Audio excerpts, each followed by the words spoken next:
has some cool fish of all different shapes and sizes. And these fish recently just had over 100 babies. So these bigger fish are the adults. But do you see these teeny tiny fish in the aquarium here? Those were the babies that were born about a month ago. So these are a month-old fish, and these fish are called shiner perch. So these shiner perch get their name because do you see how shiny they are? Very shiny scales. And so those shiny scales help distract predators like birds from trying to eat them.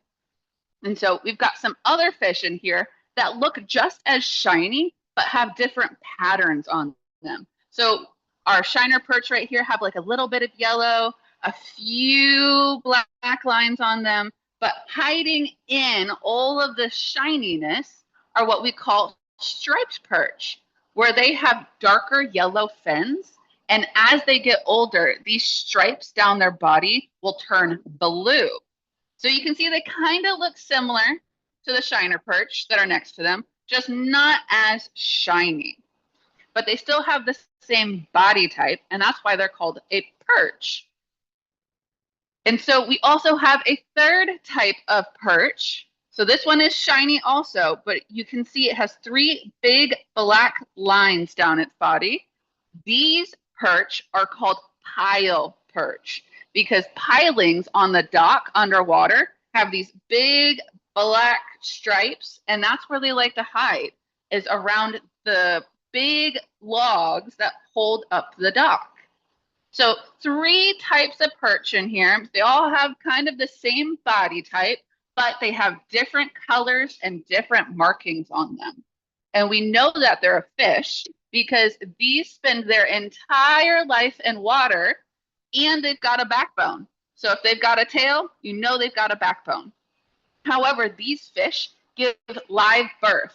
So these babies were born at this size and swimming. They actually come out tail first, so they're swimming as soon as they're born, which is pretty cool to see. And so every summer between August and September, we get a new batch of these shiner perch babies. All right, also swimming around with these shiner perch are these spotted fish. Can you see these spotted fish swimming in there?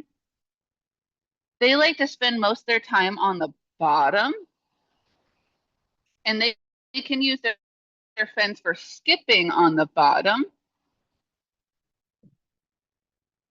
And these ones are green. These ones are called greenlings, which are a really cool fish that like to hide in rocky zones or in some anemone reefs.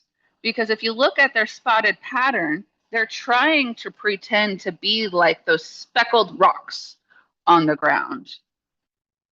And so that's why they like to live towards the bottom, because look, he blends in really well. Can you see him right there? Another fish that blends in really well and likes to live on the bottom are called sand dabs. Do you see this fish right there? Look at that amazing camouflage. So our sand dabs sit in the sand, and they can even use their outer fins here to throw sand on their back so they'll be completely covered.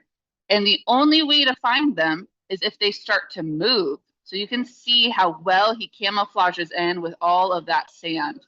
Not only does that help protect him from predators, but it helps him jump out at his food because his food doesn't see him.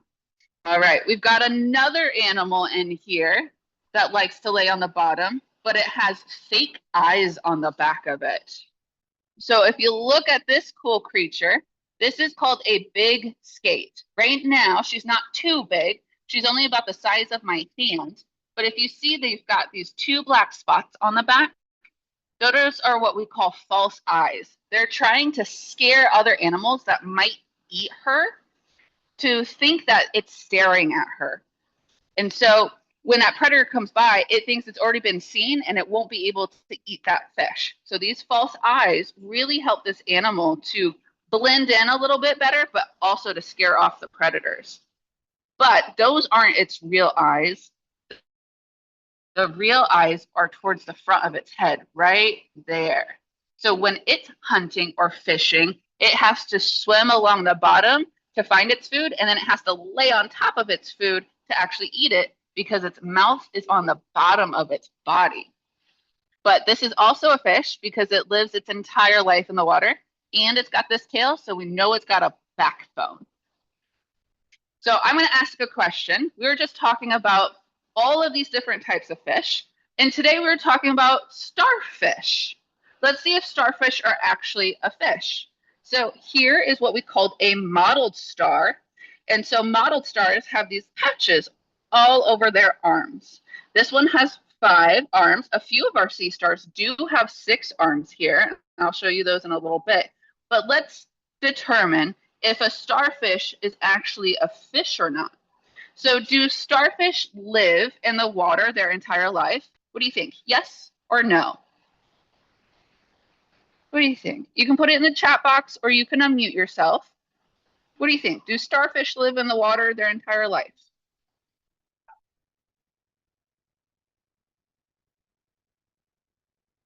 Where's this one right now? I see a no in the chat from Jared. Yeah, so our sea stars can actually live out of water for about 12 hours. If they're sitting underneath a rock, they can stay out as long as they're not in the sun, and then they wait for that water to come back. So that's a no to one of my questions. Let's see. Does this animal have a tail, meaning it has a backbone? What do we think? Does this animal have a tail? Yes or no?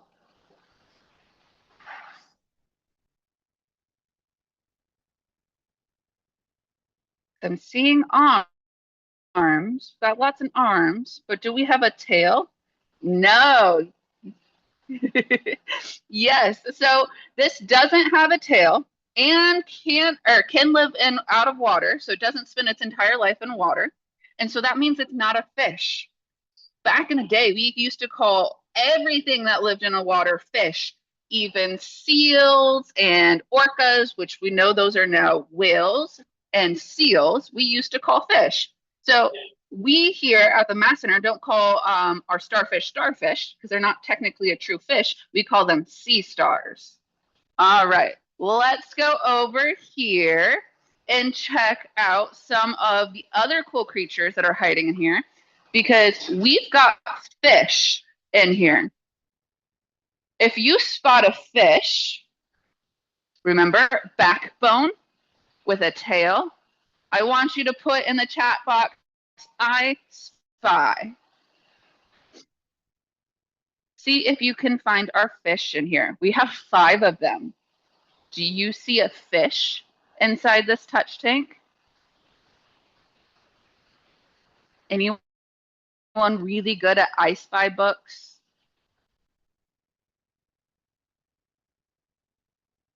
These fish are triangle in shape. Can you find a triangle that might be hiding in this tank?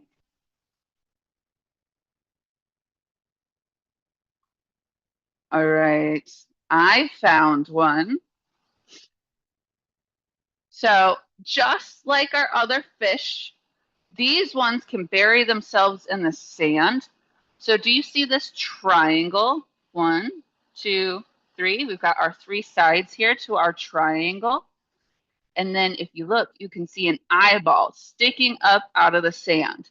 So this fish is called a starry flounder, and it's because it has a star pattern on its back.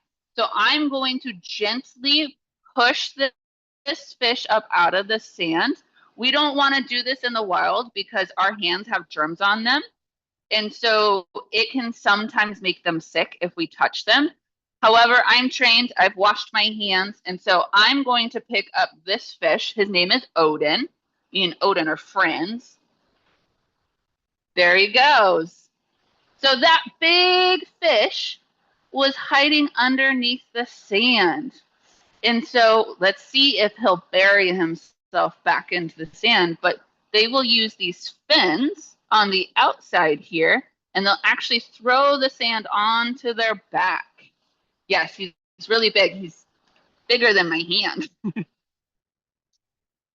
So starry flounders are really, really good at hiding. And if you want to find them at the beach, you have to walk very slowly in the sand, and you have to look for those eyes. So there's one fish here. And so it doesn't swim like a normal fish with swimming in the water. They use their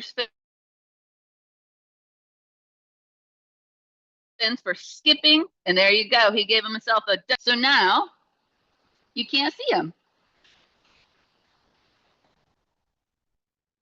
All right, we're going to go over to another animal, and I'm going to see if you can tell me if it's a fish or not.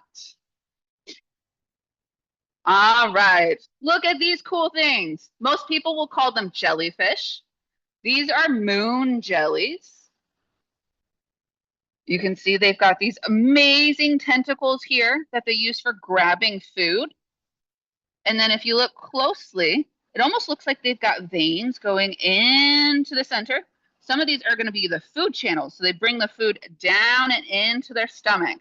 So these ones are slightly orange in the center because the food that we feed them is orange. So we can actually change their colors based off of what color food they eat. All right, so these ones have tentacles. They have a stomach. And that's about it for a jellyfish. So, do they spend most of their life or all of their life in water? Yes or no? What do we think?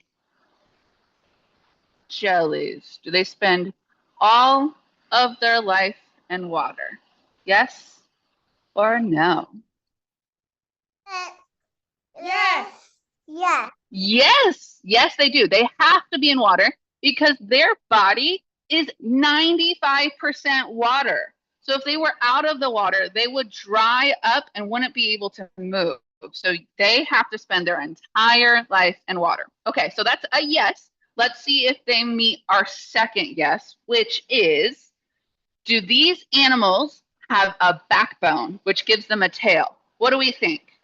Do these animals have backbones that gives them a tail? Yes or no? No.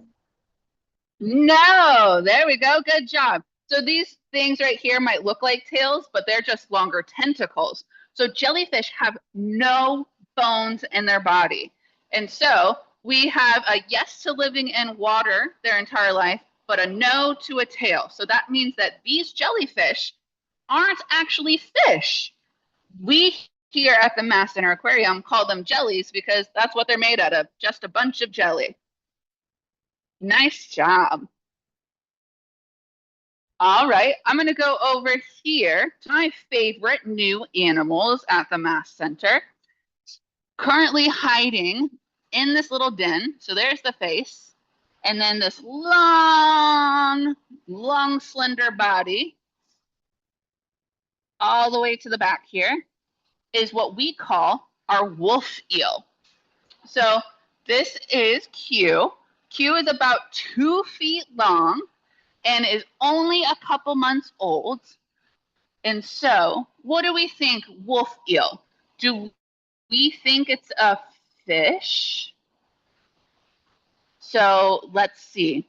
Does this animal live its life in water? Yes or no? What do you think? Does Q have to live in water its entire life? Yes or no? Yes, yeah. So she has to spend her entire life in water because she's got gills. You can see her opening and closing her mouth right now. That's her actually pushing water over her gills to breathe. And then, does this animal have a backbone, which gives her a long tail? What do we think? Yes or no? Does she have a backbone? With a long tail? Yes. Almost her whole body is a tail. So everything that's sticking out of the rock now is her tail. So that means CQ here is a fish. Hi, little one. So she's coming out to say hello. And so our wolf eel also has two fake names because is this a wolf? Look at her. She's got big, scary teeth inside her mouth that are sharp like a wolf's teeth. And so that's how they get their name wolf. And then she has a name called an eel. Eels are long, slender fish that do not have front fins, pectoral fins. So let's take a look at her. Does she have front fins? Is she using front fins for swimming? Yes or no? What do we think? Yeah. Yes. So that means she's not an eel. So her name being a wolf eel is a lie. She's not a wolf and she's not an eel. She's what we call a blenny, which is a long, skinny fish. So she is a fish, but not a wolf and not an eel. Because sometimes when people name things, they can name them the wrong thing. All right, so we're gonna let baby Q here try to scavenge for food. She's hungry today. She is growing big and strong. When we got her, she was actually orange. So when wolf eel babies are born, they're bright orange to blend in with the rocks. As you can see now, she doesn't really blend in with the rocks. And that's because as they get older, they're going to hunt when it's dark out. And so this helps her blend in with the dark bottom of the sea. All right, I'm gonna go and show you some other fish that we have that might not look like the fish that you think of when you draw a fish. So in here, we've got some smaller fish. So you got to really use your good eyes like you did during I Spy. But our first one is hiding in a barnacle. Do you see this white thing right there? That is called a grunt sculpin. We've got another one in the back hiding.